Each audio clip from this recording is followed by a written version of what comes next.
अस्सलाम वालेकुम। अबरार रशीद आपकी खिदमत में हाजिर है और मेरी आपसे रिक्वेस्ट है कि अगर अभी तक आपने मेरे चैनल को सब्सक्राइब नहीं किया तो इसे सब्सक्राइब कर लें। जो बेल आइकन है उसको ज़रूर प्रेस करें ताकि मेरी वीडियो का नोटिफिकेशन आप तक पहुंच सके। आपका बहुत बहुत शुक्रिया। सऊदी अरब से और ईरान से कुछ अच्छी खबरें सामने नहीं आ रही।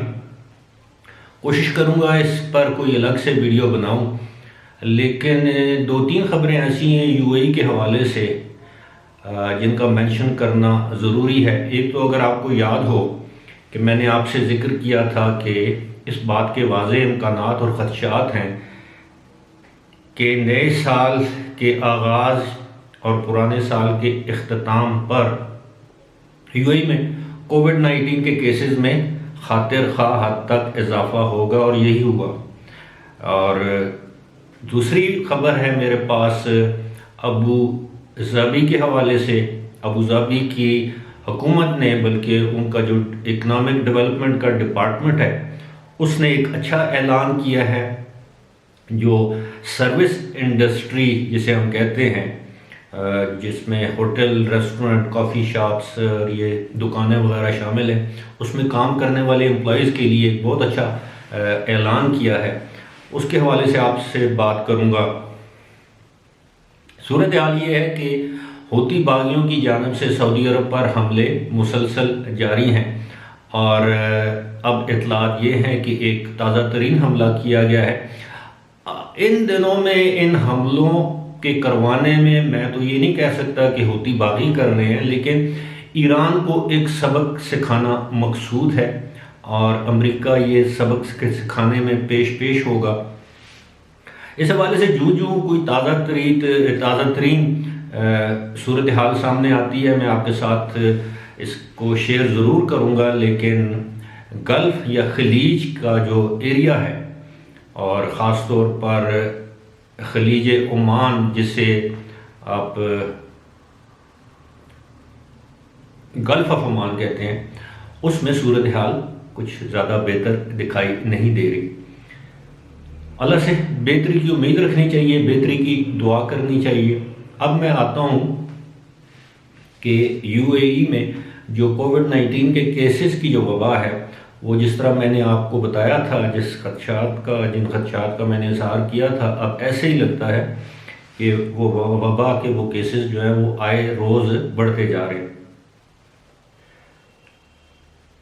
28 से 2 जनवरी तक ये 3-4 दिनों में सबसे ज़्यादा जो रिकॉर्ड केसेस वहाँ पर देखने को मिले या सामने आए, और मेरा ख्याल है 30 दिसंबर या 2 जनवरी को, जी हाँ 30 दिसंबर को 1963 केसेस देखने में मिले। यानी सबसे ज़्यादा तादाद थी 30 दिसंबर को, जिसमें 1963 यानी 1963 केसेस सामने आए। और 3 जनवरी को इन केसेस की तादाद हो गई 1590 और 4 तारीख यानी पीर के रोज़ ये केसेस, इनकी तादाद कम होकर हो गई 1501, जबकि 3 अमवात भी हुई। अब तक यूएई में जो कुल अमवात हैं उनकी तादाद 682 हो चुकी है और जो एक्टिव अभी तक जो केसेस सामने आए हैं उनकी तादाद 2,22,000 से ज़्यादा है। और इस खदशे का इजहार किया जा रहा है कि आने वाले दिनों में अगर लोगों ने वैक्सीन ना लगवाई या जिस तरह वहाँ पर स्याह आ जा रहे हैं, उन्होंने एहतियात का दामन हाथ से ना छोड़ा, बेएहतियाती की, तो इन केसेस और अमवात में मज़ीद इजाफा हो सकता है। अब आते हैं उस खबर की जानिब जो खबर मैं समझता हूँ कि अबू धाबी में काम करने वाले उन तमाम वर्करों के लिए एक अच्छी खबर है जो वहाँ की सर्विस इंडस्ट्री से मुंसलिक हैं।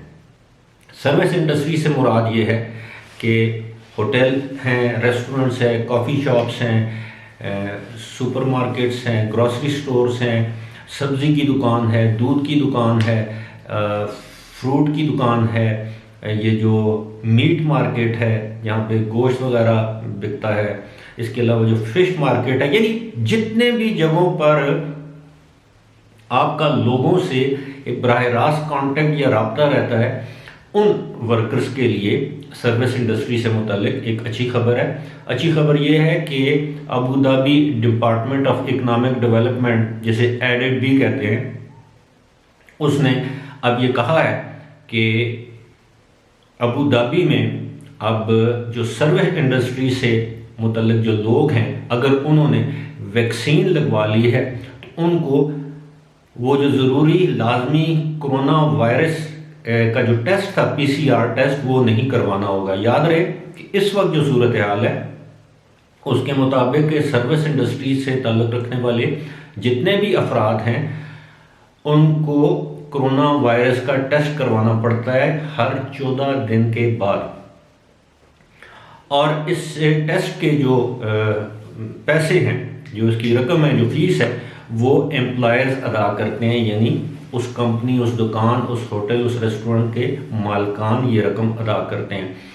एक चीज़ अच्छी है कि अब जो कोविड-19 का जो PCR टेस्ट है उसकी रकम या फीस कम करके $85 दिरहम कर दी गई है।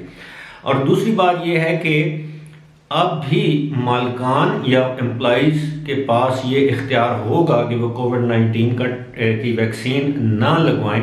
ऐसी सूरत में उसी तरह हर 14 दिन के बाद उनको दोबारा PCR टेस्ट करवाना पड़ेगा।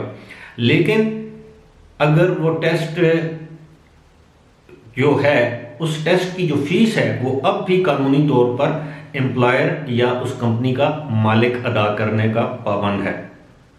अब आप सोच रहे होंगे कि आपको इससे क्या फ़ायदा। तो फ़ायदा ये है कि इस वक्त अबू धाबी में जो वैक्सीन लगवाई जा रही है, एक तो यह है कि वहाँ के हुकाम के मुताबिक इस वैक्सीन से आप कोरोना वायरस से महफूज हो जाएंगे और आप किसी दूसरे शख्स तक ये वायरस मुंतकिल नहीं कर सकते। लेकिन साथ ही साथ ये भी वाज़ेह किया गया है कि आपने अगर वैक्सीन लगवा भी ली है, आप किसी सर्विस इंडस्ट्री में, आप किसी सेल्स काउंटर पे खड़े हैं, तो फिर भी आपको मास्क का इस्तेमाल करना है, यानी चेहरे पर आपने मास्क ज़रूर पहनना है। ऐसा नहीं है कि वैक्सीन लगवाने के बाद आपका मास्क से छुटकारा आपको मिल जाएगा। अब ये सारे मामला जो हैं, एक तरफ हम देख रहे हैं, और दूसरा, मैंने पहले भी एक वीडियो में जिक्र किया था कि दुबई की गवर्नमेंट ने एक ऐलान किया है कि जो फाइज़र वैक्सीन है, वहाँ पर आपको पता है UAE में 2 वैक्सीन है। एक है साइनोफार्म जो चाइना के ताउन से बनाई गई है, एक है फाइज़र बायोएनटेक जो कि जर्मनी और अमेरिका के ताउन से बनी है। तो ये दोनों वैक्सीन वहाँ पर अवेलेबल हैं, दोनों मुफ्त अवेलेबल हैं। लेकिन दुबई की गवर्नमेंट ने ऐलान किया है कि ख़ास कैटेगरी के लोग इस वैक्सीन को इस्तेमाल नहीं कर सकते या इसको नहीं लगवा सकते। वो इससे पहली वाली वीडियो में मैंने एक वीडियो में उसका तज़किरा कर दिया है कि कौन कौन से लोग वैक्सीन लगवाने के अब अहल हैं और कौन से अहल नहीं हैं। इसी के साथ साथ कुछ इतलात वीज़ों के हवाले से भी हैं। अब वीज़ा एक ऐसा इशू है, मैं समझता हूँ जब तक कोई कंफर्म आपके पास खबर ना हो, आपको शेयर नहीं करनी चाहिए। 1-2 मैसेजेस मुझे मिले हैं जिसमें बताया गया है कि हर उम्र की ख़वातीन, चाहे वो फैमिली वाली हों, चाहे वो इंडिविजुअल हों, यानी कोई खातून अगर अकेली भी है, तो उसकी शादी नहीं भी हुई तो वो भी वीज़े के लिए अप्लाई कर सकती है। इसकी तफसीलात मैं हासिल कर रहा हूँ। इंशाल्लाह जो मेरी अगली वीडियो होगी, जो इंशाल्लाह 5 तारीख को आप देख पाएंगे, उसमें मैं इसकी तफसील जो है वो बयान करूँगा। जब तक मुझे दीजिए इजाज़त। अल्लाह हाफ़िज़।